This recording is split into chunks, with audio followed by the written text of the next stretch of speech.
Chapter 46. I'm on my way to the laundry room when I look under the lava rock in the courtyard. I push away a small section of the heap of surprisingly dirty red stones and then peel back a corner of the torn plastic liner. As suspected, because of the appearance of the weeds, there is dirt under there. For the briefest of moments, I imagine clearing away the rock and digging a pond to grow water lilies and red bog flowers. I would plant timber bamboo along the north side to jut up into the open space and shade the roof. I suddenly see vines and lush plants clumped together, and the air is pungent with the smell of life. But then in an instant that vision is gone. I'm left staring at the red rock and the thistles. A piece of black plastic that is close to the dryer vent appears to be waving at me like a black flag. I go upstairs to report my findings. Dell is on the couch with Kwang Ha. Mai is reading a book on her bunk bed. Patty is at the salon. I say, I have an idea. I want to plant the sunflowers downstairs. Mai is listening because she shouts from our room. Downstairs where? I forge ahead. We could remove the red lava rock heap. There's dirt under there. I checked. Think of it, a courtyard with sunflowers? Dell looks instantly concerned. No way. We're not removing anything. This place is bank owned. Mai comes into the room. The red rocks are pretty gross. Kwang Ha hits a button on the remote and increases the volume. Dell has to talk louder now. No one touches the red rocks. I say, maybe just one section? Kwang Ha, despite his lack of interest, says, my sunflower is bigger than the others. It should go into the ground. Dell waves his arms. Nothing's going anywhere. They can stay where they are and be dwarfs, or whatever happens to things that don't have enough space. Mai doesn't like the way that sounds. In my at-risk afternoon program, we had a whole session on seeking permission for community projects. Dell gives her a crazy look. This isn't a community project. Mai shoots back. Of course it is. Dell changes his argument with, I'm too busy right now to get anyone's permission for anything. He's just sitting on the couch with Kwang Ha, and neither of them appears to be doing much. Ever. I then say, I'll take the initiative. I can get approval from the bank. It comes out like a threat, but I didn't mean it that way. Dell looks more confused. He says, how are you going to do that? I send Jairo at Mexicana Taxi an email, and he answers right away. He will pick me up from the salon and take me to Bakersfield City Hall tomorrow at 10 in the morning.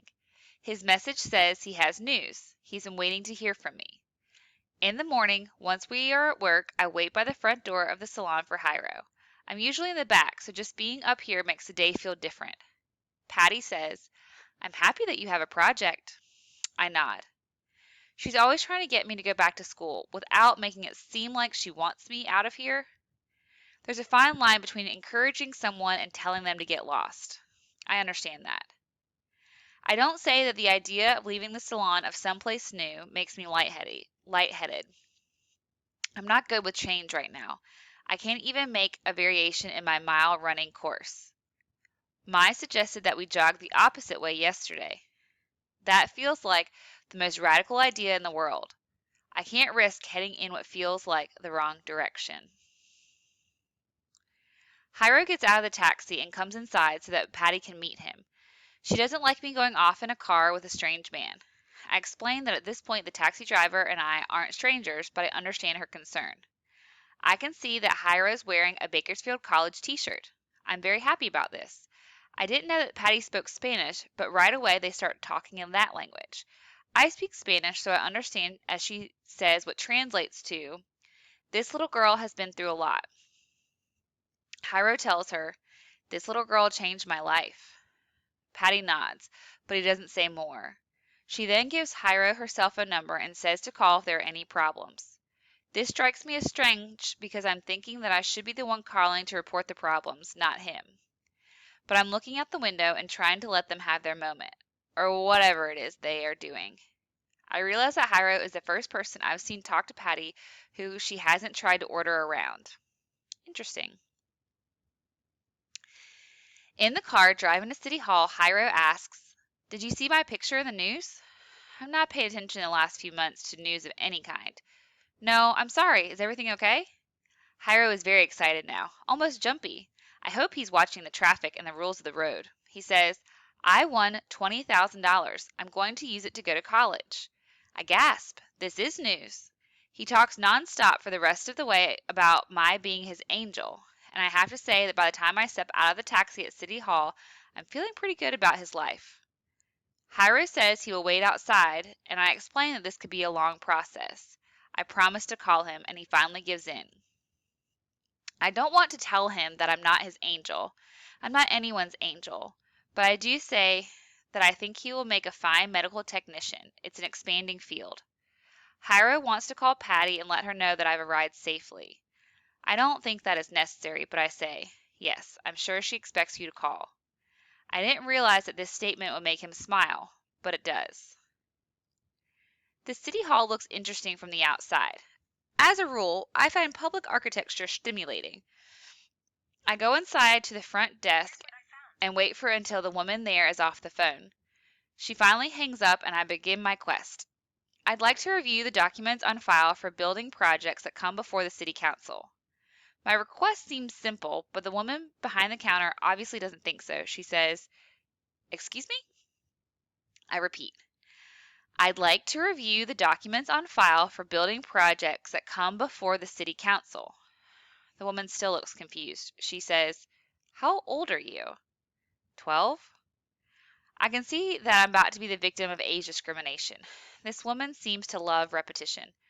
12? I repeat, 12. She says, "Why aren't you in school?" I have an answer, even if it isn't 100% truthful. I'm homeschooled right now. I want to add that I'm obviously getting an education in bureaucracy every time she moves her mouth, but instead I say, I'm interested in seeing what a presentation looks like, and it's my understanding that these would be part of the public record. The woman remains suspicious and not very accommodating. She opens her mouth, and this time she says, "Where are your parents?" Everything stops. I stare. My eyes get drippy, and I hear a voice inside. I repeat it out loud, saying it to the world, which includes her. A world lost, a world unexpected, beckons to new places, and no whiteness lost is so white as the memory of whiteness. And then I add, William Carlos Williams, The Descent. I don't explain how much I like this poem, which is, I think, about aging, not death, but right away I'm directed to the Office of Building and Safety. I end up talking to a lot of different people. Finally, I'm introduced to a man with a large right ear and an almost non-existent left ear. Just a nub, really. The man has a scar on his neck on the nub side. He doesn't look like a fighter, so my guess is he was in an accident. Human ears have successfully been grown on the back of rats and then attached to the head of a human by grafting. Obviously, I don't bring this up, but I want to. The man with the ear issue goes into a back area and returns with a book filed with the notes from hearings. For a second, I find the connection interesting. He's in charge of the hearings, and something happened to the outer covering of what he uses to hear. But I don't obsess on that. The man watches me with real intensity as I leaf through the documents. The garden in the center of our apartment complex does not need the approval of elected officials to be transformed, but I want whatever I submit to the bank to appear very professional. I spent a good chunk of time for the next 2 days writing a proposal for an interior garden at our building. I include drawings done by Kwang Ha under my direction in exchange for biology flashcards. I include research on the climate of our area and the ideal plants that can be grown here, and a study of the benefits of green areas and the living spaces. I also pull the building permit for the Gardens of Glenwood to show that the interior space has the proper drainage, and in the original plans, they didn't show rocks, but plants. This is my first project since before.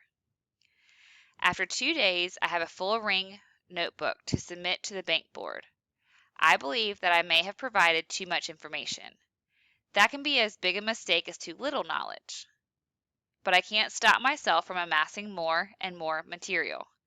I'm making the request in Dell's name because he is the person on the lease and also because, getting this kind of detailed plan from a kid would no doubt raise the flag of alarm. I present Dell with the black binder. Here it is. I think you should go into North South Bank, ask to see the manager, introduce yourself, and then leave this with him. Dell is silent as he opens the notebook and begins to look. It doesn't take him long for him to say, I can't do this. He shuts the binder and tries to hand it back to me. Dell is not a bad person. He's just bad at being a person. And he has issues with authority. Or, at the very least, he seems very easily intimidated by anyone who has some. I say, we're not asking for money. We're not asking for anything but permission to remove an eyesore and transform a communal place that would be an improvement. I barely gotten the words out of my mouth when Mai comes through the front door. She's been at her friend Kalina's house. What's going on? I look from Dell back to her. I've made a proposal and Dell needs to take it into North South Bank. Mai has crazy power over people. It only takes one word from her. Dell? He changes course like the wind in a dust storm. I'll drop it off tomorrow on my lunch break. Does that work for you two? We nod. From the couch, Kwang Ha says, I did the drawings. The garden project is underway, at least on paper.